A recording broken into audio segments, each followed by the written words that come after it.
So hello everyone, welcome back to my channel. This is Biraj Shah and you are watching Biraj Study Point. तो आज की ये video आपके लिए काफ़ी ज़्यादा यूज़फुल होने वाली है। आज की इस वीडियो में हम डिस्कस करने जा रहे हैं जो आपका पॉलिटिकल साइंस सब्जेक्ट है, यानी भारतीय शासन एवं राजनीति। इसमें आपकी जो थर्ड यूनिट है, जिसमें आपको 3 चैप्टर्स पढ़ने हैं। फर्स्ट है प्रधानमंत्री, सेकेंड है संसद एंड जो थर्ड है वो है न्यायपालिका।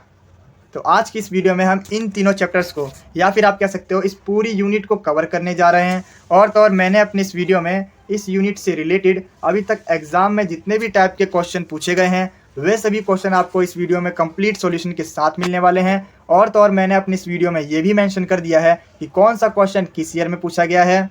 और अगर आपने इसके सभी क्वेश्चन को अच्छी तरह कर लिया तो आप देखोगे कि आपके एग्जाम में इससे बाहर एक भी क्वेश्चन नहीं आएगा। और तो और जो क्वेश्चन की लैंग्वेज होगी वो भी एज इट इज़ ऐसी रहने वाली है। तो ये वीडियो आपके लिए काफ़ी ज़्यादा इंपॉर्टेंट होने वाली है। तो प्लीज़ इस वीडियो को कंप्लीट देखिएगा और वीडियो को ज़रा सा भी स्किप ना करें। तो बिना टाइम वेस्ट करते हुए हम बढ़ते हैं अपने वीडियो की तरफ। तो जैसा कि मैंने आपको बताया कि आपकी यूनिट 3 में 3 चैप्टर्स हैं जिन्हें हम एक एक करके कवर करेंगे। तो इससे पहले मैं आपको इन तीनों चैप्टर्स का एक ओवरव्यू देना चाहता हूं कि आपको इसमें पढ़ना क्या है और किस किस तरह से एग्ज़ाम में क्वेश्चन पूछे जाते हैं। तो सबसे पहले अगर मैं बात करूं प्रधानमंत्री के बारे में, तो इससे जो शॉर्ट क्वेश्चन आंसर बनते हैं वो ये बनते हैं कि प्रधानमंत्री पर टिप्पणी लिखिए। ठीक है। अब जो लॉन्ग क्वेश्चन आंसर बनते हैं वो इस तरीके से बनते हैं कि प्रधानमंत्री की शक्ति, कार्य और भूमिका की विवेचना कीजिए। ठीक है। अब इसी तरीके से जो संसद में जो क्वेश्चन बनते हैं, संसद चैप्टर से जो फर्स्ट टाइप का क्वेश्चन बनता है वो तो यही बनता है कि संसद की शक्तियाँ, कार्य और भूमिका की विवेचना करें। लेकिन जो सेकेंड टाइप का क्वेश्चन बनता है वो बनता है राष्ट्रपति पर, कि राष्ट्रपति की भूमिका, शक्ति और कार्य की विवेचना करें। ठीक है। अब सेम इसी तरीके से जो हमारा न्यायपालिका है उससे भी यही क्वेश्चन बनता है कि जो हमारा सर्वोच्च न्यायालय है, यानी कि जो हाई कोर्ट है, उसके कार्य, शक्ति और भूमिका की विवेचना करें। ठीक है। तो ये मैंने आपको इन तीनों चैप्टर का एक ओवरव्यू दे दिया है कि हमें इसमें पढ़ना क्या है। ठीक है। तो अब हम बढ़ते हैं अपने क्वेश्चन आंसर की तरफ कि एग्ज़ाम में किस तरीके से क्वेश्चन पूछे जाते हैं और हमें किस तरह से अटैम्प्ट करना है। 2012 के पेपर में पूछा गया है। सबसे पहले हम प्रधानमंत्री के चैप्टर को कवर करेंगे, देन बाकी 2 चैप्टर को कवर करेंगे। 2012 के पेपर में आया था क्वेश्चन, भारतीय राजनीति में प्रधानमंत्री की शक्तियों, भूमिका का वर्तमान राजनीति संदर्भ में विवेचन करें। ठीक है। अब प्रधानमंत्री पर टिप्पणी लिखने के लिए भी आता है। 2018 के पेपर में पूछा गया था, हाल के समय में प्रधानमंत्री के पद और इसकी बदलती भूमिका का विश्लेषण कीजिए। अगर आप इन तीनों क्वेश्चन का कंक्लूजन निकालोगे तो वो यही निकलेगा कि हमें इस क्वेश्चन का जो सॉल्यूशन लिखना है वो प्रधानमंत्री की भूमिका लिखनी है, जिसके अंदर हमें क्या लिखना है, इसकी शक्ति और कार्य के बारे में डिटेल एक्सप्लेन करना है। ठीक है। और वो भी वर्तमान समय के साथ। ठीक है। तो अब आपको मैं आंसर दिखाना चाहता हूँ कि आप आंसर पेपर में किस तरीके से लिखोगे। वर्तमान में भारत के प्रधानमंत्री श्री नरेंद्र मोदी हैं। ठीक है। तो आपको भी स्टार्टिंग कुछ इसी तरीके से करनी है जिससे कि जो आपका आंसर है वो वर्तमान समय के साथ कनेक्ट हो जाए। ठीक है। जिससे कि फर्स्ट इंप्रेशन सर पे अच्छा पड़े, जो टीचर हैं उन पर अच्छा पड़े और वो आपको अच्छे मार्क्स दे सकें। भले ही आप इसके अंदर जो प्रधानमंत्री के जितने भी कार्य, भूमिका होती है वो सब तो ज़्यादा बदलती नहीं है, वो तो आप ऐसे लिख दोगे, बस 1-2 लाइन स्टार्टिंग की ऐसे लिखोगे जो कि वर्तमान समय के साथ कनेक्ट हो जाए। ठीक है। तथा नरेंद्र मोदी व्यक्तिगत तौर पर भारत के 15वें प्रधानमंत्री हैं। प्रधानमंत्री मंत्रिपरिषद का नेता होता है।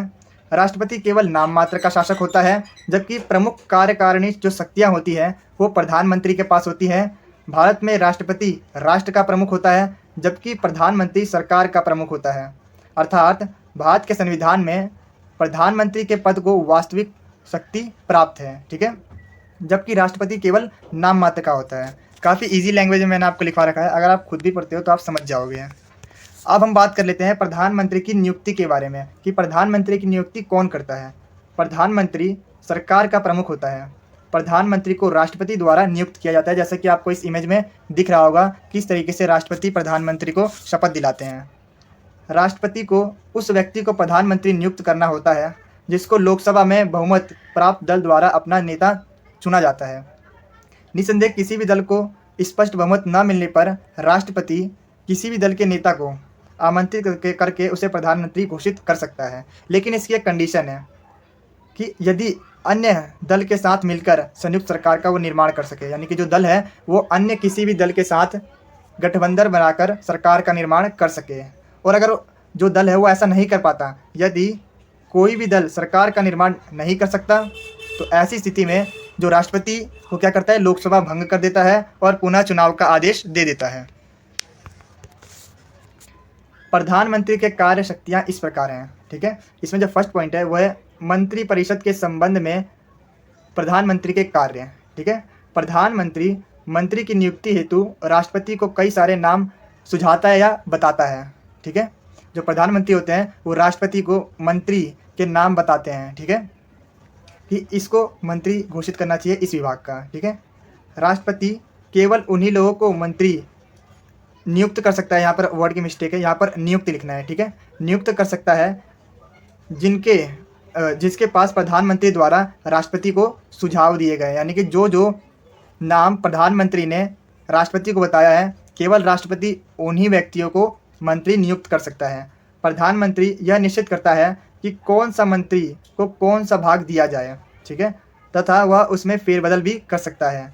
प्रधानमंत्री मंत्रिपरिषद की अध्यक्षता करता है, उसकी निगरानी करता है और उस पर नियंत्रण करता है, और अपनी मर्जी के हिसाब से प्रधानमंत्री निर्णय बदल सकता है। किसी भी मंत्री को त्यागपत्र देने या बर्खास्त करने की सलाह राष्ट्रपति को दे सकता है। वह सभी मंत्रियों की गतिविधियों पर निगरानी और नियंत्रण रखता है कि कहीं कोई मंत्री कोई गलत काम तो नहीं कर रहा, तथा उन्हें दिशा निर्देश देता है। वह अपने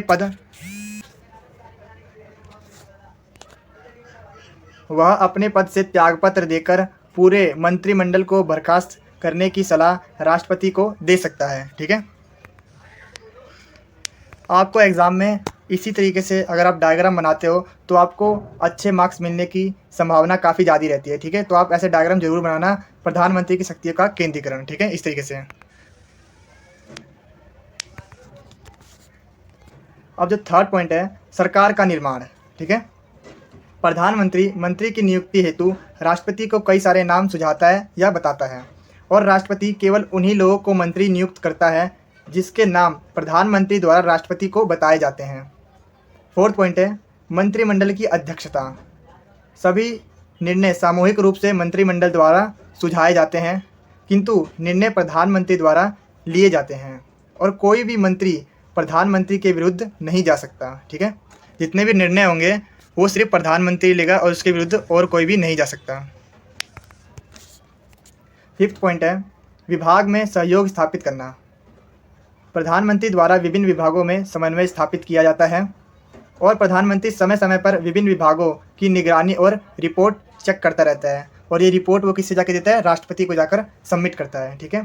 प्रधानमंत्री द्वारा विभागों के झगड़ों को सुलझाया जाता है। लोकसभा का नेता प्रधानमंत्री सदन का नेता होता है, यह सरकार का प्रमुख होता है, तथा प्रधानमंत्री द्वारा ही सभी नीतियों की घोषणा की जाती है, ठीक है। अब हम बात कर लेते हैं प्रधानमंत्री के कर्तव्यों के बारे में। मंत्रिपरिषद के सभी रिपोर्टों को राष्ट्रपति को देना, ठीक है, फर्स्ट पॉइंट ये हमारा बन जाता है। सेकंड है देश में आपातकाल या विदेशी नीति के संदर्भ में राष्ट्रपति को संपूर्ण जानकारी प्रदान करना।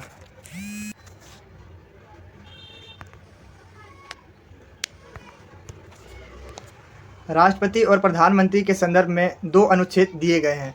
अब वो कौन से 2 अनुच्छेद हैं? जो फर्स्ट आर्टिकल है वो हमारा 74 है, और जो सेकंड आर्टिकल है वो है 75।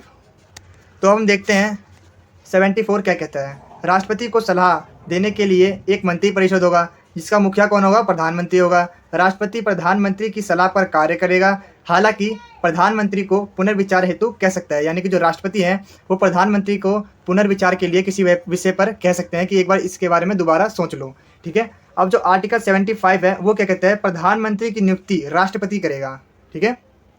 प्रधानमंत्री की सलाह पर अन्य मंत्रियों को नियुक्त करेगा, ठीक है। अब हम देख लेते हैं जो संसद चैप्टर है, इससे किस किस तरह से क्वेश्चन पूछे जाते हैं। 2019 के पेपर में पूछा गया था, भारतीय संसद की बदलती हुई प्रकृति की विवेचना करें। 2013 के पेपर में पूछा गया था, भारतीय संसद की रचना, शक्तियों एवं भूमिका का वर्णन करें, ठीक है। तो देख रहे हो आप किस किस लैंग्वेज में जो क्वेश्चन पूछे जाते हैं, लेकिन इन सभी क्वेश्चन का जो हमें आंसर लिखना है वो यही लिखना है कि जो हमारे भारतीय संसद है उसकी शक्ति और भूमिका और उसके क्या क्या कार्य हैं, इन्हीं को बस डिटेल में एक्सप्लेन करना है, ठीक है। तो अब हम बढ़ते हैं अपने आंसर की तरफ। सबसे पहले हम बताते हैं संसद होती क्या है। भारतीय संघ की सर्वोच्च विधायी अंग को संसद कहा जाता है। भारत की संसद देश के शासन में महत्वपूर्ण स्थान है। भारतीय संविधान में अनुच्छेद 79 से 122 में भारत की संसद की रचना, शक्तियों और प्रक्रियाओं का उल्लेखन किया गया है। ठीक है, किसमें किया गया है? अनुच्छेद 79 से 122 में जो भारत की संसद की रचना, शक्तियाँ और प्रक्रियाओं का विवेचन किया गया है। तो सबसे पहले हम बात कर लेते हैं इसकी रचना के बारे में। अनुच्छेद 79 अब ये क्या कहता है? ये कहता है कि संघ के लिए एक संसद होनी चाहिए। अब जो इसकी रचना में कोई ना कोई तो होगा, तो उसमें कौन कौन होना चाहिए? राष्ट्रपति और राज्य और लोकसभा होनी चाहिए। ठीक है, फर्स्ट पॉइंट है राज्यों से प्रतिनिधित्व। इसका चुनाव जनता द्वारा सार्वभौमिक व्यस्त मताधिकार के द्वारा किया जाता है। लोकसभा में प्रत्येक राज्य के लिए सीटों की संख्या निर्धारित होती है, यानी कि पहले से तय होती है सीटों की संख्या हर स्टेट में। सेकंड पॉइंट है केंद्र शासित प्रदेशों से प्रतिनिधित्व। संसद द्वारा निर्धारित कानून के अनुसार लोकसभा में केंद्र शासित प्रदेशों का प्रत्यक्ष चुनाव 1965 के अधिनियम के द्वारा चुने जाते हैं। संसद की सदस्यता की योग्यता, यानी कि अब कौन संसद का सदस्य बन सकता है, उसके लिए उसकी एबिलिटी, क्या योग्यता होनी चाहिए। तो पहला तो पॉइंट यही है कि वो भारत का नागरिक हो। ठीक है, और अगर राज्यसभा के मामले में उसकी उम्र कम से कम 30 वर्ष होनी चाहिए और लोकसभा के मामले में उसकी उम्र कम से कम 25 वर्ष होनी चाहिए। और अगर उस पर कोई भ्रष्टाचार या देशद्रोह का आरोप लगाए तो वह अयोग्य है, यानी कि वो संसद का सदस्य नहीं बन सकता। संसद की कार्यवाही, समय समय पर राष्ट्रपति प्रत्येक सदन को समन देते हैं। अब ये समन का मतलब क्या होता है? इसका मतलब होता है आदेश देना, यानी कि बुलाते हैं, मीटिंग करते हैं, तथा एक सत्र का आयोजन किया जाता है जो कि 6 महीने में एक बार होता है। अब यानी कि एक साल में ये 2 बार किया जाता है, और ये किया जाना बहुत ज़्यादा जरूरी है, अनिवार्य है। आमतौर पर यह सत्र इन 3 सत्रों में बटा गया है। बजट सत्र मार्च में होता है, मानसूनी सत्र सितंबर में और शीतकालीन सत्र दिसंबर में होता है। ठीक है, संसद की भूमिका, इसके कार्य और शक्तियों का निम्न तरीकों से बताया गया है। विधायी शक्ति के रूप में, कार्यकारी शक्ति के रूप में, वित्तीय शक्ति के रूप में, संगठक, न्याय और निर्वाचन और अन्य शक्तियों के रूप में। तो सबसे पहले हम डिस्कस करने जा रहे हैं विधायक शक्ति के रूप में। हमारे संविधान में इन शक्तियों का विभाजन 3 तरीकों से किया गया है। केंद्रीय सूची जिसमें 97 विषय होते हैं, इसमें आप विषय लिख लेना, विषय। ठीक है, और जो राज्य सूची होती है इसमें 65 विषय होते हैं, और जो समवर्ती सूची होती है इसमें 48 विषय होते हैं, और जो केंद्र सूची होती है उस पर सिर्फ केंद्र सरकार का नियंत्रण होता है। ठीक है,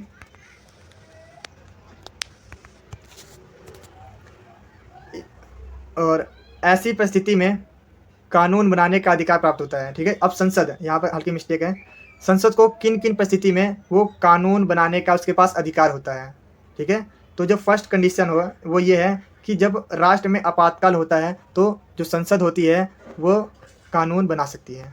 ठीक है, अब जो इसकी सेकंड कंडीशन है वो क्या है? जब 2 या 2 से अधिक राज्य संसद को ऐसा करने के लिए अनुरोध करते हैं, किसी नए कानून को बनाने के लिए कहते हैं, तो संसद नए कानून को बनाने का अधिकार रखती है, यानी कि वो बना सकती है। और जब अंतर्राष्ट्रीय समझौते या संधियों को लागू करने की जरूरत होती है। अब हम बात कर लेते हैं संसद की वित्तीय शक्ति, यानी कि पावर ऑफ मनी। इसमें बजट को लागू करने तथा उसके बाद की सारी गतिविधियों का निरीक्षण करना आदि शामिल है। वित्तीय मामलों में सरकार को सर्वोच्च अधिकार प्राप्त होता है और संसद के अनुमोदन के बिना 1 पैसा भी खर्च नहीं किया जा सकता। यानी कि सबसे पहले जो वित्तीय जो प्रस्ताव होते हैं धन से संबंधित, वो सबसे पहले संसद में पास करवाना होता है और उसकी आज्ञा के बिना 1 भी पैसा खर्च नहीं किया जा सकता कहीं पर भी। ठीक है, संगठक शक्ति, यानी सरकार में संशोधन और उसे पारित करना आदि अधिकार प्राप्त होते हैं। इसमें क्या क्या अधिकार होते हैं कि संविधान में संशोधन से संबंधित या फिर किसी संविधान को पारित करने से संबंधित इसमें संसद को अधिकार प्राप्त होते हैं। अब न्यायिक शक्ति, इसमें क्या क्या शामिल होता है? उपराष्ट्रपति को हटाना या सुप्रीम कोर्ट के न्यायाधीश को हटाना, ये सब चीज़ इसमें शामिल होती है। और निर्वाचन शक्ति, राष्ट्रपति और उपराष्ट्रपति के चुनाव में इसकी भागीदारी होती है। ठीक है, अब अन्य शक्तियाँ क्या हैं? आपातकाल लगाना, राष्ट्रीय अंतर्राष्ट्रीय मुद्दों पर चर्चा, राज्यों की सीमा में बदलाव, एक्सेट्रा। ठीक है, ये सब पॉइंट्स हैं। अब हम बात कर लेते हैं कार्यकारी शक्तियों के बारे में। सरकार के संघीय स्वरूप के अनुसार सरकार के अधिनियम और नीतियों के लिए कार्यकारी जिम्मेदार है। भारत की राजनीति में कार्यपालिका संसद का एक महत्वपूर्ण हिस्सा है। इस समिति के माध्यम से संसद सरकार पर नियंत्रण करती है। ठीक है, अब जो हमारा सेकंड क्वेश्चन है वो राष्ट्रपति से पूछा जाता है। जैसा कि मैंने आपको बताया था 2017 के पेपर में पूछा गया था कि भारत के राष्ट्रपति की शक्ति, कार्य और भूमिका की विवेचना करें, उसकी व्याख्या करें। किसी भी तरीके से क्वेश्चन पूछता है, किसी भी लैंग्वेज से पूछता है, हमें आंसर आना चाहिए। भारत के राष्ट्रपति के कार्य और शक्तियों का वर्णन, जो इसमें फर्स्ट पॉइंट है कार्यपालिका संबंधित शक्तियाँ। धारा 79 में जो फर्स्ट है, संघीय सरकार की सभी कार्यपालिका संबंधित शक्तियाँ राष्ट्रपति में निहित होंगी। सरकार के कार्यपालिका संबंधित कार्य राष्ट्रपति के नाम पर किए जाएंगे, यानी कि जितने भी कार्य होंगे वो किसके नाम पर किए जाएंगे? राष्ट्रपति के नाम पर। अब धारा 53 क्या कहती है? राष्ट्रपति को सेना की शाखाओं का सर्वोच्च कमांडर कहा जाता है। किसके अनुसार? धारा 53 के अनुसार जो राष्ट्रपति है उसको, जो सेना है उसका सर्वोच्च कमांडर कहा जाता है। सेकंड पॉइंट है संसद की रचना संबंधित शक्तियां और कार्य। अब धारा 102 क्या कहता है? संसद में किसी विषय पर जो अंतिम फैसला होगा वो किसका होगा? राष्ट्रपति द्वारा किया जाता है। अब धारा 85 क्या कहती है? समय समय पर राष्ट्रपति सदनों को समन देते हैं। ये मैंने आपको पहले बताया, समन मतलब आदेश देना, उन्हें बुलावा, एक बैठक करना, तथा यह बैठक 6 महीने में एक बार होती है, यानी कि 1 साल में ये 2 बार होनी चाहिए और ये की जाती है। ठीक है, अब जो थर्ड पॉइंट है राष्ट्रपति तथा संसद की कार्यपालिका। अब धारा 108 क्या कहता है? यदि संसद दोनों सदनों में किसी प्रस्ताव को लेकर मतभेद है तो राष्ट्रपति दोनों सदनों को बुलाकर एक बैठक करवाता है और उनकी समस्याओं का निपटारा करता है। कौन करता है? राष्ट्रपति। अब धारा 101 क्या कहती है? 111 क्या कहती है? संसद द्वारा पारित प्रस्ताव को राष्ट्रपति के सम्मुख प्रस्तुत किया जाता है।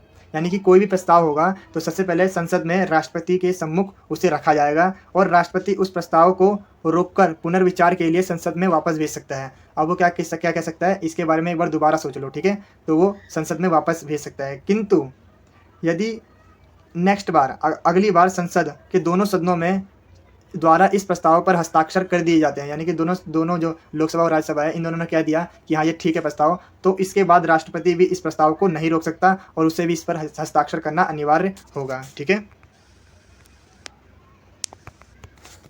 फोर्थ पॉइंट है कानून निर्माण संबंधित अधिकार।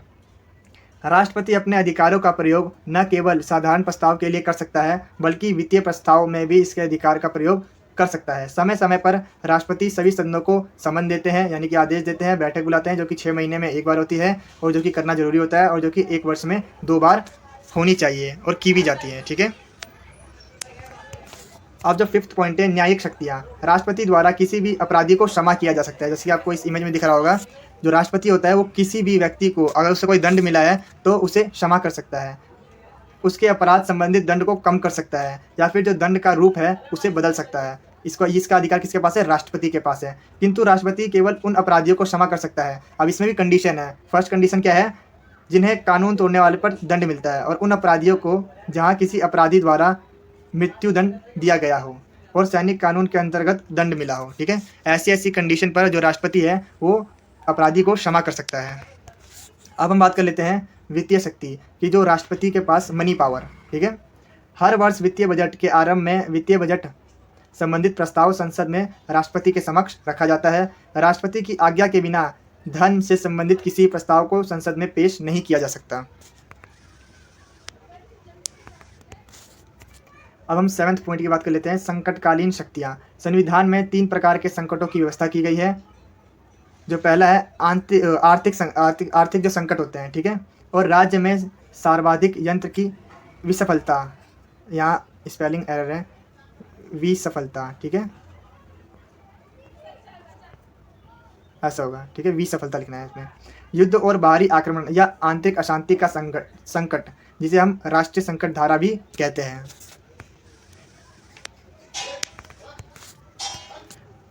राष्ट्रीय संकट, यदि राष्ट्रपति को ऐसा लगता है कि युद्ध अथवा आंतरिक अशांति अथवा बाहरी आक्रमण जिससे कि भारत में अशांति या खतरा उत्पन्न होता है तो राष्ट्रपति संकट की उद्घोषणा कर सकता है और यह उद्घोषणा लोकसभा और राज्यसभा दोनों सदनों में पेश किया जाता है और 2 महीने के अंदर इस प्रस्ताव का समर्थन प्राप्त नहीं होता तो लोकसभा भंग हो जाती है और उस स्थिति में जो उद्घोषणा की स्वीकृति कौन करता है? राज्यसभा के द्वारा प्राप्त कर ली जाती है और जो नई लोकसभा बनाई जाती है उसकी जो पहली बैठक होती है वो 30 दिन के अंदर अनिवार्य होती है। ठीक है, अब ये जो है ये कॉमन लाइन्स है, इसको आगे आपको यूज़ करना है, ये मैं आपको बताऊँगा।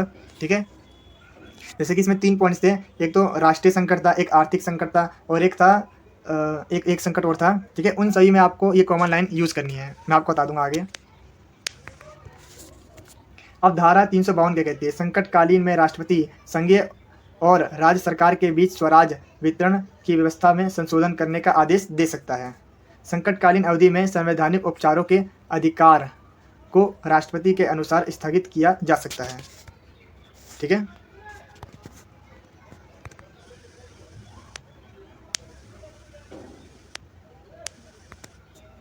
थोड़ी सी मिस्टेक हुई है। किंतु ऐसे आदेशों को जल्द से जल्द संसद के सामने प्रस्तुत करना अनिवार्य है, ठीक है। अब यहाँ पर आपको वो कॉमन लाइंस लिखनी है। राज्यों में संशोधन यंत्र की विसफलता, ठीक है। अब इसमें आपको एक पॉइंट और जोड़ देना है। धारा 356 वित्तीय संकट के अनुच्छेद 19 में स्वतंत्रता के अधिकार को भी छीना जा सकता है, ठीक है। अब वो जो मैंने आपको कॉमन लाइन लिखवाई थी वो आपको यहाँ पुट करनी है, ठीक है। अब वित्तीय संकट के बारे में अगर हम बात करें, भारत के संविधान में जिस तीसरी संकट की चर्चा की गई है वो है वित्तीय संकट। अब यहाँ पर ही वहीं आप कॉमन लाइन लिखोगे जो मैंने आपको वहाँ लिखवाई थी। उसके बाद फिर आप लास्ट में एक ये पॉइंट लिख दोगे, धारा 360 क्या कहती है? वित्तीय संकट के दौरान संघीय सरकार या राज्य को दिशा निर्देश दे सकती है, ठीक है। अब हम बात कर लेते हैं अपने लास्ट क्वेश्चन के बारे में, जो कि न्यायालय के बेस पर है। 2014 के पेपर में पूछा गया था, न्यायिक पुनरीक्षण के विशेष संदर्भ में भारत की उच्चतम न्यायालय यानी कि जो हाई कोर्ट है की शक्तियों और कार्यों की विवेचना करें। अब 2019 के पेपर में कैसे पूछा गया था, भारत में न्यायिक समीक्षा के विशेष संदर्भ में सर्वोच्च न्यायालय की शक्तियों की समीक्षा कीजिए, ठीक है। इसी तरह से क्वेश्चन आते हैं। अब आपका सॉल्यूशन इसको इस तरीके से लिखना है। सर्वोच्च न्यायालय भारत का सबसे बड़ा और उच्चतम न्यायालय है। न्यायाधीश की नियुक्ति राष्ट्रपति के द्वारा की जाती है। इसमें एक मुख्य न्यायाधीश होता है और बाकी जो 30 अन्य न्यायाधीश होते हैं। एक लोकतंत्र के हिसाब से सर्वोच्च न्यायालय को हर जरूरी स्वतंत्रता प्रदान की गई है, ठीक है। उच्च न्यायालय शक्तियाँ। उच्चतम न्यायालय के क्षेत्राधिकार की शक्तियाँ और कार्य का वर्णन निम्नलिखित है। केंद्र और राज्य के बीच विवाद की सुनवाई। अब इसकी शक्तियाँ क्या क्या है कि अगर केंद्र और राज्यों के बीच अगर कोई विवाद है तो उसका निपटारा कौन कर सकता है? जो हमारा उच्चतम न्यायालय है, वो जो हाई कोर्ट है, ठीक है। और राज्यों के उच्च न्यायालयों से दीवानी, फौजदारी और संवैधानिक अपीलों को सुनना, मौलिक अधिकारों से संबंधित विवादों की सुनवाई करना, संविधान की व्याख्या करना, ठीक है। ये सब चीज़ें हैं जिनमें इसको शक्तियाँ प्राप्त होती है हाई कोर्ट को। ऐसे कानूनों को अवैध घोषित करना जो कि संविधान के विरुद्ध हैं, और राष्ट्रपति को किसी महत्वपूर्ण मामले में कानूनी सलाह देना, यानी कि ये राष्ट्रपति को सलाह देने का भी कार्य करता है। जो हमारा हाई कोर्ट है वो राष्ट्रपति को सलाह भी देता है। उच्च न्यायालय के कार्यों का निरीक्षण करना, जो अन्य न्यायालय हैं, यहाँ पर की मिस्टेक है, और बाकी जितने भी न्यायालय हैं ये इन पर नियंत्रण करता है, ठीक है, उनका निरीक्षण करता रहता है।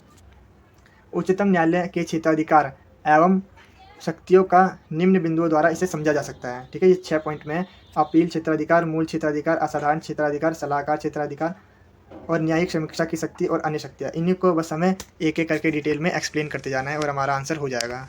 तो सबसे पहले हम बात करने जा रहे हैं अपील क्षेत्राधिकार के बारे में। इसके अनुसार यदि किसी व्यक्ति को न्यायालय का फैसला उचित नहीं लगता तो वह उच्च न्यायालय में जाकर अपील कर सकता है, ठीक है। और अगर उसे उसका भी यदि उसे उच्च न्यायालय के फैसले से भी वो संतुष्ट नहीं है, ठीक है, तो वो उच्चतम न्यायालय यानी कि सर्वोच्च न्यायालय यानी कि हाई कोर्ट में जाकर अपनी अपील कर सकता है। अब इसे निम्नलिखित 4 भागों में बांटा गया है। पहला, संवैधानिक मामले में अपील, दीवानी मामले में अपील, आपराधिक मामले में अपील और विशेष अनुमति द्वारा अपील, ठीक है। अब जो इसका सेकंड पॉइंट है वो है मूल क्षेत्राधिकार। इसका वर्णन अनुच्छेद 131 में स्पष्ट रूप से किया गया है। इसके अनुसार एक या एक से अधिक राज्यों में झगड़ा उत्पन्न हो अथवा केंद्र और राज्य के बीच सभी वाद विवादों का निपटारा करने की शक्ति किसके पास है? उच्च न्यायालय के पास होती है, जिसे हम मूल क्षेत्राधिकार भी कहते हैं। असाधारण मूल क्षेत्राधिकार, इसे न्यायाधीश क्षेत्राधिकार भी कहा जाता है।